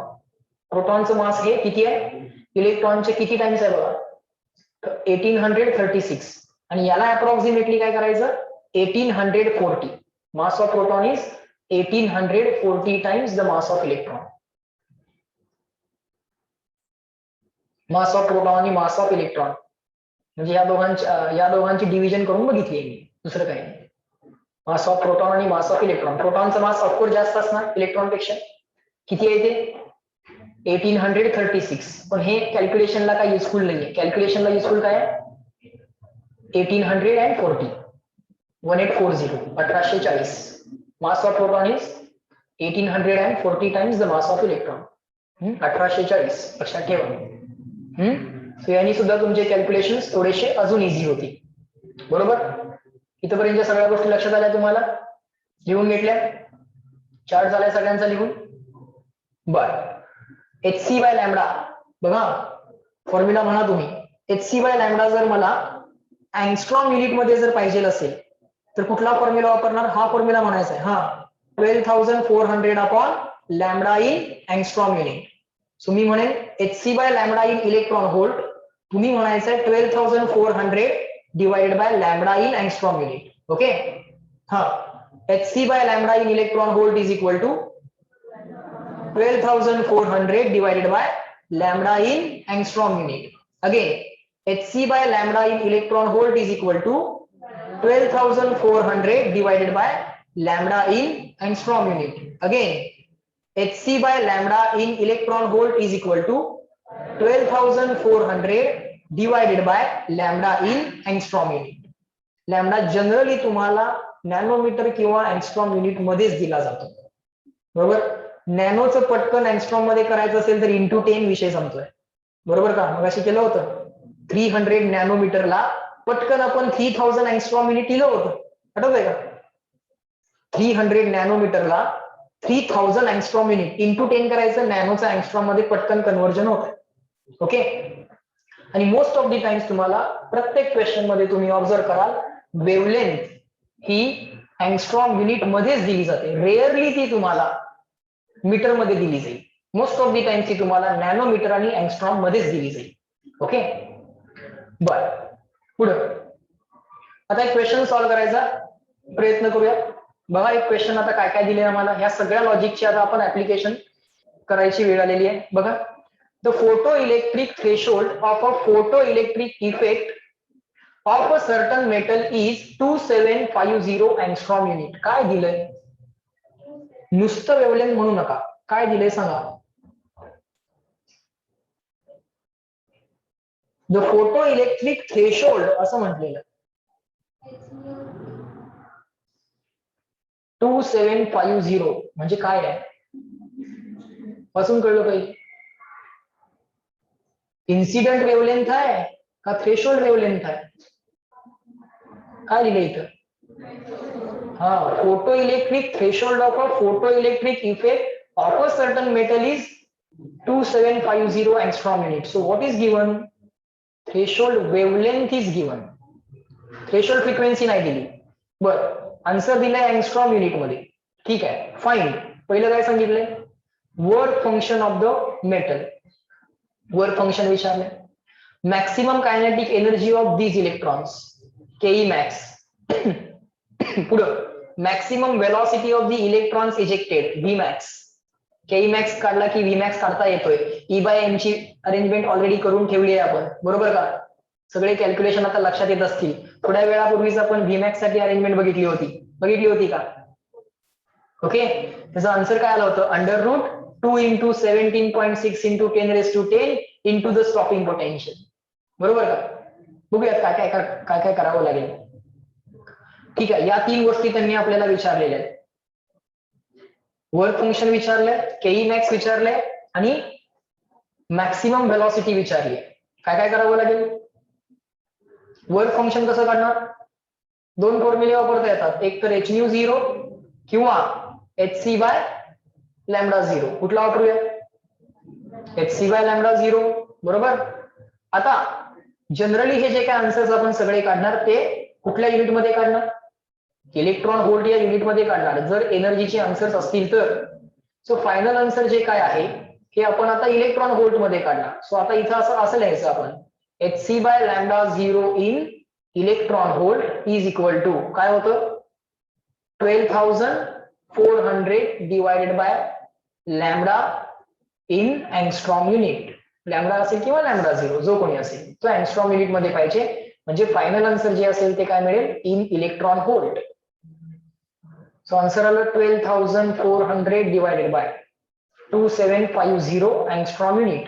Direct substitution तुम्ही करू शकता विदाउट एनी डिले. तुम्ही हे आन्सर कॅल्क्युलेट करू शकता. आता 275 न डिवाइड करणं नॉट अ बिग डील. 275 ला कसं लिहिता येते? 10 तर सोडूनच द्या ना, 10 सोडून द्या. 275 ला कसं लिहिता येते? 25 इंटू किती लिहिता येते? 25 into 400 अगेन 25 into 400 म्हणजे 200. 25 into 8 म्हणजे 200 होत आहे आणि वरचे 3. So it will be this. So this calculation now it is not a big deal for you. Divide by 25 करता येते, डिवाइड बाय 11 करता येते, नॉट अ बिग डील. झालं सॉल्व. कन्व्हिन्स व्हा कॅल्क्युलेशनला. आता हे कॅल्क्युलेशन आपण करत बसायला नको, तेवढा वेळ नाही आहे. कळलं? 25 ने डिवाइड करता येईल, 11 ने डिवाइड करता येईल. 1/11 तर ऑलरेडी पार्ट आहे 0.0909. बरोबर ना? 1/11 0.0909. त्यामुळे तेही कॅल्क्युलेशन आणखी सिंपल होत आहे. फक्त डिवाइड बाय 25 चा प्रश्न राहतो. करता येईल म्हणजे आम्हाला 50 कॅल्क्युलेट करता आला. समजतंय का? नेक्स्ट आम्हाला कॅल्क्युलेट करायचे केई मॅक्स. बघा पुढे असंही सांगितलंय, the metal is irradiated by असं पाहिजे होतं ते, by a light having the wavelength of 1800 angstrom unit.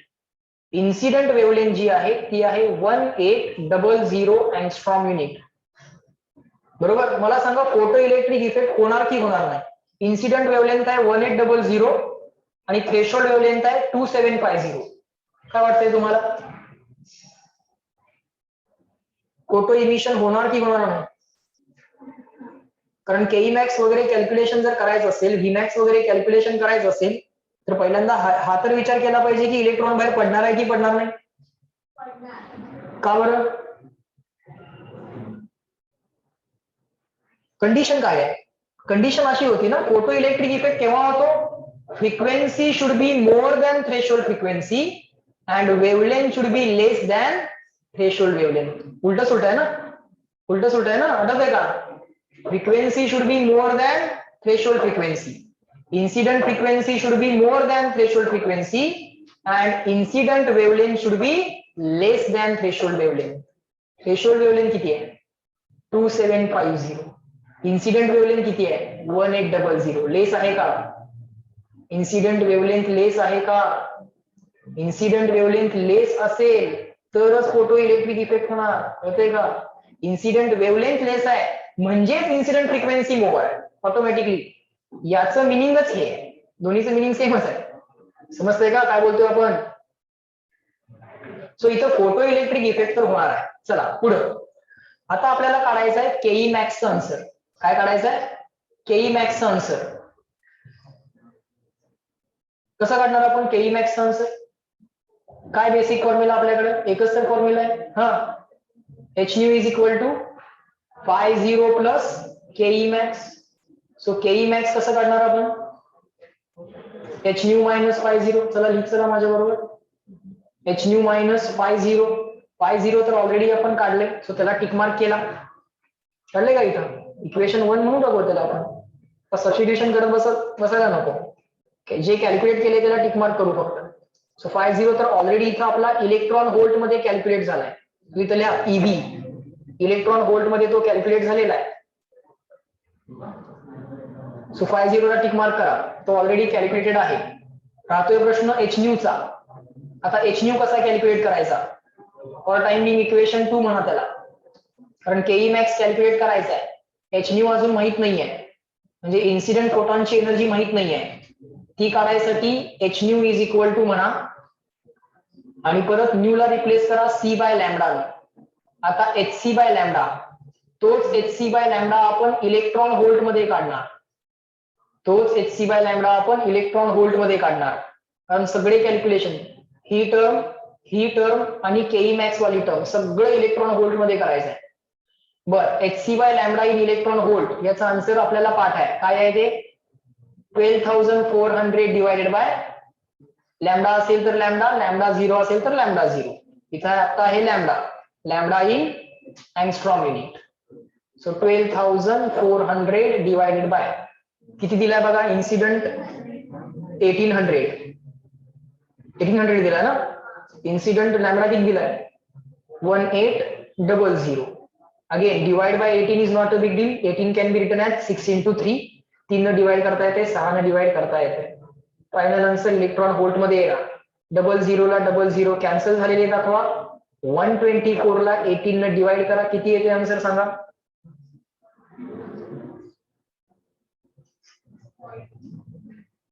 एकदा आता हे कॅल्क्युलेशन करण्यासारखं आहे ना. सो थोडासा टाइम घ्या, मी करून सांगा की मला कॅल्क्युलेशन. डिवाइड बाय 3 करा, ते पहिल्यांदा सोपं आहे, मग नंतर डिवाइड बाय 6 करा. 18 ला 3 into 6 म्हणा की किती आलं? 6.8 आलं. ठीक आहे. सो हे आलं 6.8 इलेक्ट्रॉन व्होल्ट. ठीक आहे. सो एच न्यू पण माहित झाला. सो याला इक्वेशन 3 म्हणा. सो आता आम्ही काय म्हणणार? इक्वेशन 3 इन इक्वेशन 2 म्हणणार आणि केई मॅक्स कॅल्क्युलेट होणार आमचा. सो केई मॅक्स ला टिक मार्क करा फक्त, कॅल्क्युलेट करत बसू नका, कारण 50 आपण कॅल्क्युलेट नाही केला ना. एच न्यू तर कॅल्क्युलेट केलाय. समजायला लागले ना तुम्हाला? यातला एच न्यू माहित नव्हता, एच न्यू कॅल्क्युलेट करून घेतला इलेक्ट्रॉन व्होल्ट मध्ये. 50 ऑलरेडी कॅल्क्युलेट झालेला आहे इलेक्ट्रॉन व्होल्ट मध्ये. बरोबर का? समजतंय का सगळ्यांना? सो केई मॅक्स आपला इव्हॅल्युएट होणार, कारण आता आपल्याकडे एच न्यू पण आहे आणि 50 पण आहे. एच न्यू ची व्हॅल्यू पण आहे, 50 ची व्हॅल्यू पण आहे. म्हणजे केई मॅक्स इव्हॅल्युएट झाला, राहिला प्रश्न कशाचा होता, व्ही मॅक्सचा, बरोबर का. जर आमच्याकडे maximum kinetic energy equation number 4 मध्ये इव्हॅल्युएट झाली असं आपण म्हटलं, समजून घ्या question, maximum kinetic energy evaluate झाली असं जर आपण म्हटलं, तर राहिला प्रश्न आता फक्त मॅक्सिमम व्हेलॉसिटीचा. सो मॅक्सिमम व्हेलॉसिटी कॅल्क्युलेट करायसाठी मॅक्सिमम कायनेटिक एनर्जीचा यूज करणार आपण. सो चला on the next slide write down, we have K E max is equal to 1/2 mass of the electron into, आता वेलॉसिटी साठी सिम्बॉल प्रॉपरली जरा असा ड्रॉ करा, थोडीशी डॅश असू दे जेणेकरून तुम्हाला लक्षात येईल की ही वेलॉसिटी आहे. फ्रिक्वेन्सीसाठी असं, वेलॉसिटीसाठी असं, पोटेन्शियल असं, स्टॉपिंग पोटेन्शियल साठी कॅपिटल व्ही, वेलॉसिटी साठी स्मॉल व्ही, फ्रिक्वेन्सीसाठी न्यू. सिम्बॉल्स प्रॉपरली यूज करा. 1/2 m v max स्क्वेअर झालं, बरोबर. आता केई मॅक्स तर ऑलरेडी इव्हॅल्युएटेड आहे, मास ऑफ इलेक्ट्रॉन आम्हाला पाठ आहे, बरोबर. राहतोय प्रश्न व्ही मॅक्स स्क्वेअरचा. सो अरेंज करा equation, V max square is equal to 2 times Ke max divided by mass of electron, दोन्ही बाजूला स्क्वेअर रूट, दोन्ही बाजूला square route 2 times Ke max divided by mass of electron.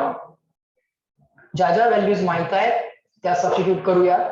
2 divided by mass of electron किती आहे, आठवा जरा आणि सांगा. 9.1 इंटू 10⁻⁻31. तेच जर प्रोटॉनचं विचारलं की 1.67 इंटू 10⁻⁻27 म्हणायचं. अप्रॉक्सिमेटली त्याला 1.6 केलं तरी चालतंय. केई मॅक्स ऍज इट इज, पण केई मॅक्स तुमचा ऑलरेडी इव्हॅल्युएट झालाय, केई मॅक्स तुमचा ऑलरेडी इव्हॅल्युएट झालाय. So this is already evaluated. केई मॅक्स जो आहे तो ऑलरेडी इथं मागं इव्हॅल्युएट झाला इक्वेशन नंबर 4 ला, बरोबर का. समजतंय का. एवढं सगळं एकाच क्वेश्चन मध्ये तुम्हाला विचारणार नाहीये, ऍट अ टाइम तुम्हाला यातलं एक काहीतरी विचारतात. नुसतं व्ही मॅक्स विचारतील, नुसतं केई मॅक्स विचारतील, किंवा नुसतं पाय झिरो विचारतील. या क्वेश्चन मध्ये आपण सगळ्या गोष्टी काढतोय. केई मॅक्स आपला ऑलरेडी इथे इव्हॅल्युएट झालेला आहे, तोच केई मॅक्स आपण इथं सबस्टिट्यूट करणार आणि फायनल आन्सर व्ही मॅक्स काढणार. आलं का लक्षात. सो लिहा पुढे, सबस्टिट्यूट केई मॅक्स, बरोबर. पण हा जो काही केई मॅक्स तुम्ही इथं सबस्टिट्यूट करणार तो इलेक्ट्रॉन व्होल्ट मध्ये चालणार नाही, कारण फायनल आन्सर व्हेलॉसिटीचं काय इलेक्ट्रॉन व्होल्ट मध्ये काढणार आहे नाही, व्हेलॉसिटीचा आन्सर तर तुम्ही मीटर पर सेकंड मध्ये काढणार. म्हणजे इथं थोडस कॅल्क्युलेशन काळजीपूर्वक करावं लागेल. सो इथं लिहिताना ही नोट कंपल्सरी लिहा, स्टार पॉइंट करा याला. इथं कॅल्क्युलेशन करताना, व्हीमॅक्सचं कॅल्क्युलेशन करताना एनर्जीचं जे काय सबस्टिट्यूशन होणार ते एनर्जीचं सबस्टिट्यूशन इलेक्ट्रॉन व्होल्ट मध्ये चालणार नाही, कारण व्हेलॉसिटीचा आन्सर तर मीटर पर सेकंड मध्ये येणार, कळतंय का. त्यामुळे तिथं आन्सर सगळे एनर्जीचे SI युनिट मध्येच पाहिजे. So substitute KE max in joule, bracket मध्ये लिहा SI unit, and then find V max in metre per second. आणि मग त्या मीटर पर सेकंडला काय तुम्हाला सेंटीमीटर पर सेकंड वगैरे करायचं असेल तर करा. अशीच ती मेथड आहे. समजतंय का. कॅल्क्युलेशनचे टाईप आणि कुठल्या कुठल्या कॅल्क्युलेशनच्या ट्रिक्स वापरता येऊ शकतात, पॉसिबल कॅल्क्युलेशन ट्रिक्स ऑलरेडी करून ठेवलेले आहेत. त्या ट्रिक्स पाठ करायच्या, लक्षात ठेवायच्या त्या ट्रिक्स. आले लक्षात. समजले आम्हाला इथपर्यंत आज जे काय टाइप ऑफ क्वेश्चन्स आपण बघितले. So in this lecture we will stop at this point. Remaining things we will see in the next lecture. Okay. Doubt वगैरे जर असतील, सॉल्विंग जे काय तुम्ही करताय त्यातले डाऊट्स मला पाठवा.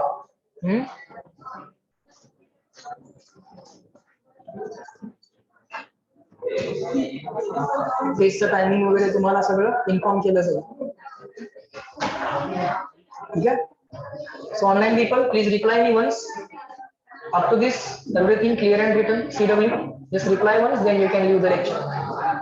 Everyone, please reply.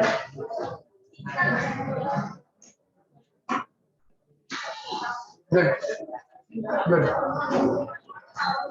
So in this lecture, we will stop at this point. Okay? चलो, bye everyone. Let me end the lecture. जे काही डाउट्स आहेत तुमच्या सॉल्विंग मध्ये ते मला पाठवा. ओके, त्याचे सोल्युशन्स मी पाठवेन. चलो.